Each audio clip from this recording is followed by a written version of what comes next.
Non starter है।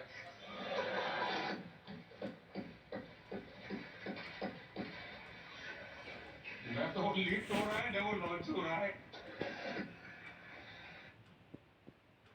तो प्रधानमंत्री मोदी ने, आपको याद होगा, अभी 2 दिन पहले जब लोकसभा में उन्होंने अपना भाषण दिया वो लगभग 99 मिनट का भाषण था, और आज राज्यसभा में जो उन्होंने भाषण दिया ये भी लगभग 90 मिनट का भाषण था। इन दोनों ही भाषणों में उन्होंने व्यंग का बड़ा खूबसूरत प्रयोग किया है। आज के भाषण में भी उनके भाषण में बहुत व्यंग था। जब आप देखेंगे तो देखते देखते आपके चेहरे पर मुस्कुराहट आ जाएगी, आप भी हंसने लगेंगे, क्योंकि उसमें उन्होंने व्यंग रस जो है उसका बड़ा शानदार प्रयोग किया। और अगर आप इन दोनों भाषणों को देखेंगे तो इनमें व्यंग है, इनमें आंकड़े हैं और इनमें कटाक्ष है। इन तीनों का जो मिश्रण है वो आपको प्रधानमंत्री के इन भाषणों में दिखाई देगा। और आजकल प्रधानमंत्री जब बात करते हैं, जब हमला करते हैं विपक्ष पर, तो व्यंग के सहारे हंसते हंसते अपनी बात कह देते हैं। हमारे देश में बहुत सारे विपक्षी नेता ये पूछते हैं कि अगर देश में 25 करोड़ लोग गरीबी से बाहर आए, जो कि मोदी सरकार दावा करती है कि हमने 25 करोड़ लोगों को गरीबी रेखा से बाहर निकाल लिया, तो फिर मोदी सरकार देश के 80 करोड़ लोगों को हर महीने मुफ्त राशन क्यों दे रही है? तो आज शायद पहली बार प्रधानमंत्री मोदी ने इस सवाल का जवाब दिया है, जिसे आपको भी सुनना चाहिए कि जब ये सारे इतने बड़ी संख्या में लोग अब गरीब रहे नहीं, तो फिर इन्हें राशन क्यों दिया जा रहा है, उसका जवाब आप सुनिए। आदरणीय सभापति जी, आजकल जब हम कहते हैं कि 25 करोड़ लोग गरीबी से बाहर आए, तो ऐसा कुतर्क दिया जाता है कि 25 करोड़ बाहर आए तो फिर 80 करोड़ को खाना अनाज क्यों देते हो? आदरणीय सभापति जी, हम जानते हैं कोई बीमार व्यक्ति हॉस्पिटल से बाहर आ जाए ना, तो भी डॉक्टर कहता है कुछ दिन इसको ऐसे ऐसे संभालिए, खाने में परहेज रखिए, जितना करिए, फलाना करिए, कहना क्यों? कहीं दोबारा बहुत मुसीबत में ना आ जाए। जो गरीबी से बाहर निकला है ना, उसको ज्यादा संभालना चाहिए, ताकि कोई ऐसा संकट आकर के फिर से गरीबी की तरफ लपकने जाए। और इसलिए उसको मजबूती देने का समय देना चाहिए। ये समय हमने गरीब को मजबूता कि वो फिर से वो न्यू मिडिल क्लास फिर से वापिस उस गर्त में डूबने जाए। हम 5 लाख रुपए आयुष्मान का देते हैं, उसके पीछे एक इरादा है, परिवार में एक बीमारी आ जाए ना, मध्यम वर्ग का आदमी भी गरीब बनने से देर नहीं लगती है। और इसलिए गरीबी से बाहर निकलना जितना जरूरी है, उतना गलती से भी गरीबी की तरफ पीछे न चला जाए, उसके लिए ध्यान रखने की आवश्यकता है। और इसलिए हम अनाज देते हैं, अनाज देते रहेंगे, किसी को बुरा लगे या न लगे।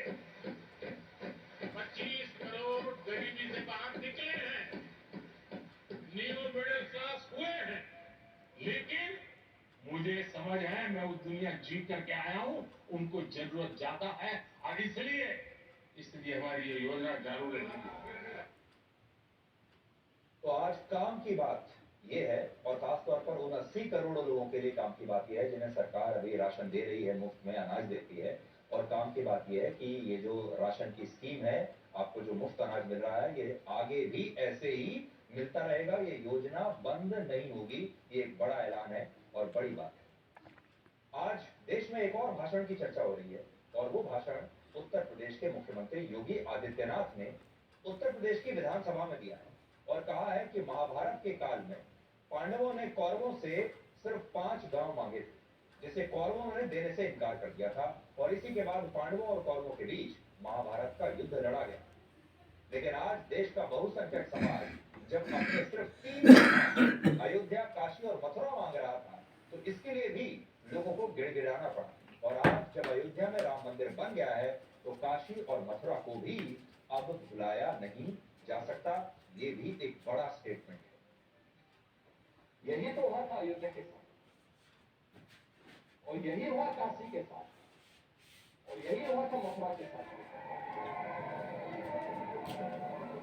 हमने यही तो कहा, उस समय 5 गांव मांगे थे। हम कुछ दिनों पहले कहा, जब वो समझौता कराने के लिए गए थे, महाभारत पे युद्ध टालने के लिए गए थे, कि देना हो तो आधा दो, लेकिन इसमें भी यदि बाधा है तो दे दो केवल 5 ग्राम। लेकिन वो 5 गांव, लेकिन यहाँ कोई समाज सैकड़ों वर्षों से यहाँ की आस्था केवल 3 के लिए बात कर रही है, 3 के लिए।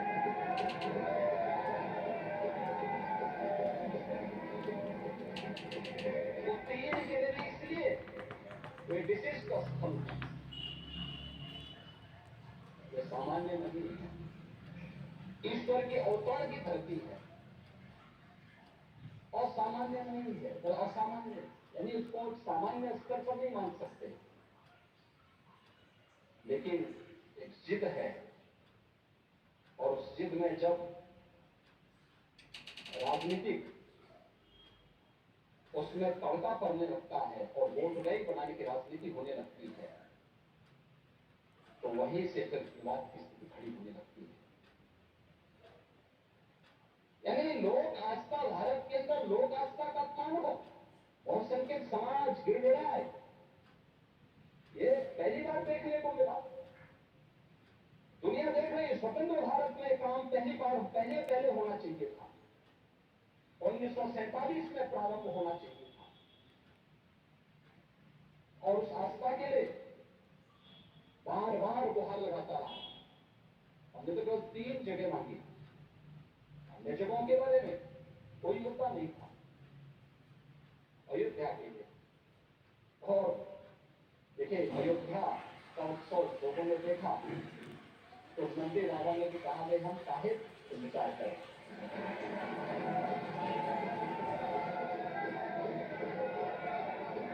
हमारे भी विचार किए बगैर रात्रि में बैरिकेड तोड़वाना है,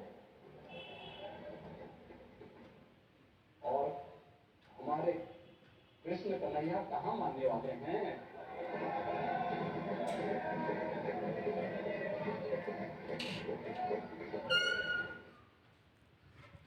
ये बात मुख्यमंत्री योगी आदित्यनाथ ने उत्तर प्रदेश की उसी विधानसभा में कही है जिस विधानसभा में कभी बड़े बड़े नेता मुस्लिम वोटों के लिए बाबरी मस्जिद को याद किया करते थे।